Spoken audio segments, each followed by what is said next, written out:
Challengers pit their wits against the country's top quiz champions in the Eggheads in 10 minutes.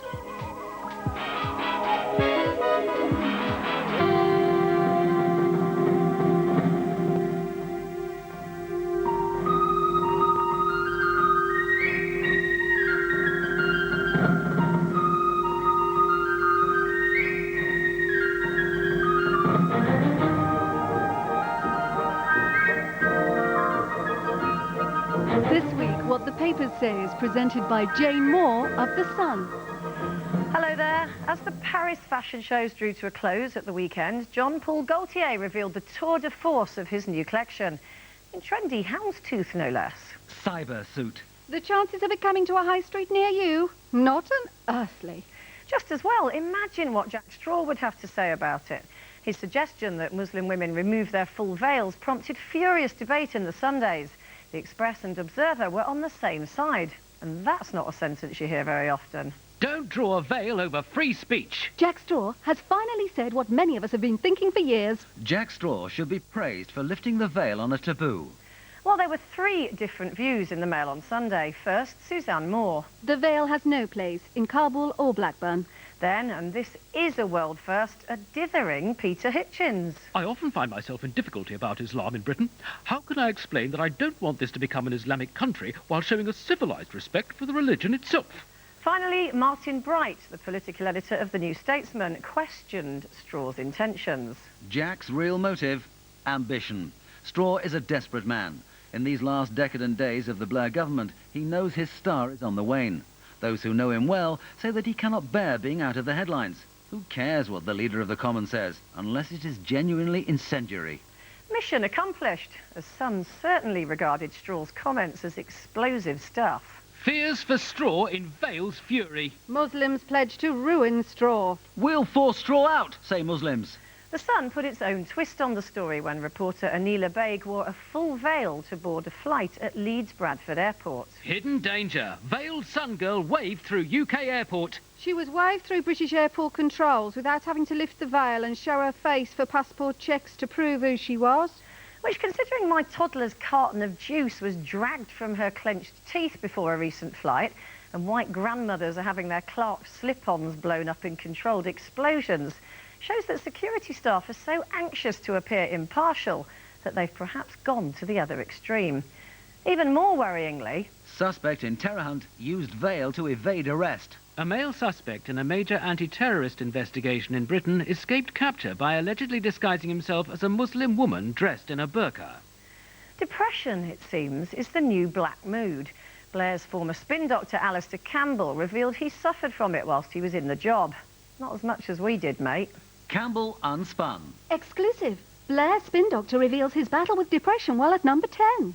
And he wasn't the only one. I hadn't realised until I went back and listened to the tapes just how dark things were, just how depressed I think I was.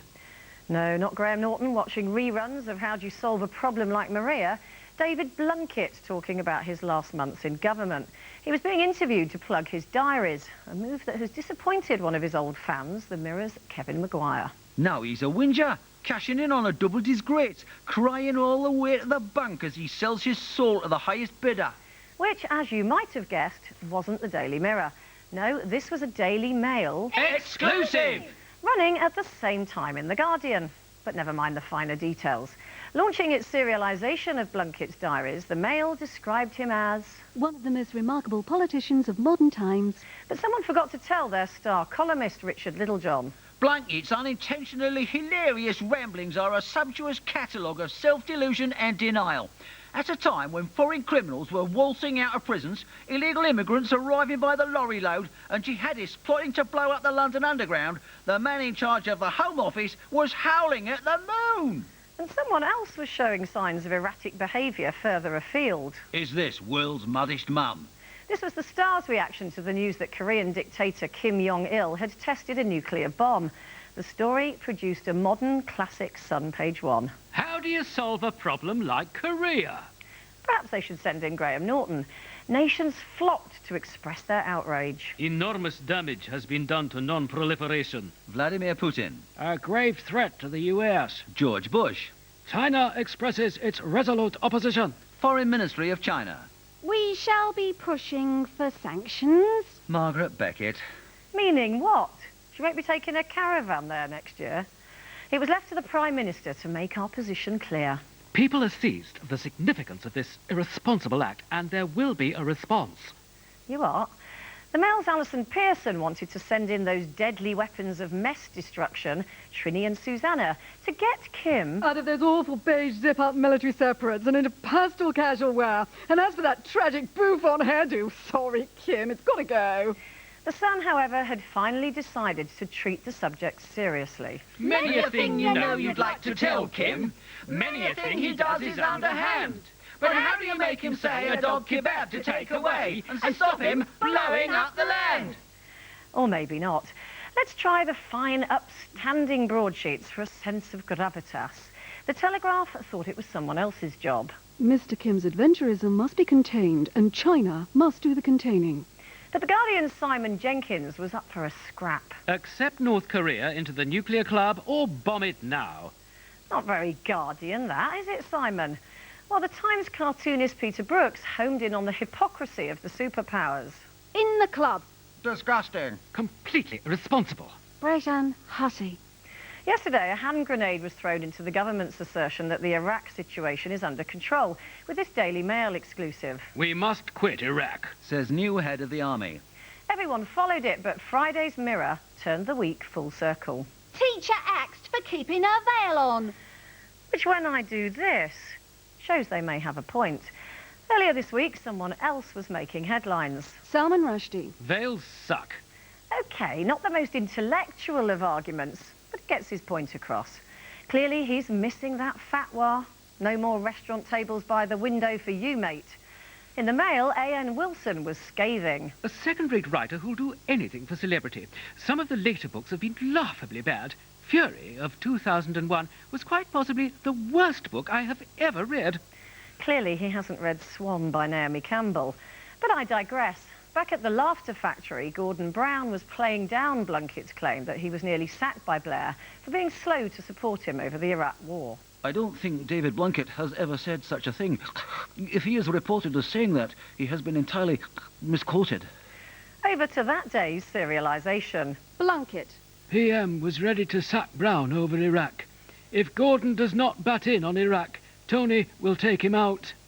Misquoted by yourself in your own diaries? Now that would be a first.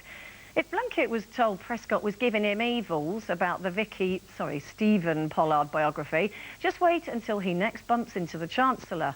But surely the troubles of Brown, Blunkett, Campbell et al. Pale into insignificance compared to this poor chap. Rubbish! Robinson back-pass bungle sinks 3 Lions. The day before the Croatia match, it was all looking so good for England goalie Paul Robinson. Weekend banks on Robbo. England keeper Paul Robinson can write his name into the record books tonight alongside 1966 World Cup legend Gordon Banks. Tottenham #1 Robinson will equal Banks' record of 7 consecutive clean sheets with another shutout in Zagreb. Our survey says, Robinson conceded one of the most embarrassing goals in the nation's history, and the headline writers had a field day. 0-2 to you, Mrs. Robinson. So, what now England's chances of qualifying for the European Championship? Best draw a veil over that one. Goodbye. How do you solve a problem like Maria? How do you catch a cloud and pin it down? How do you find a word that means Maria? Flippity gibbet or will-o'-the-wisp, a clown. Many a thing you know you'd like to tell her.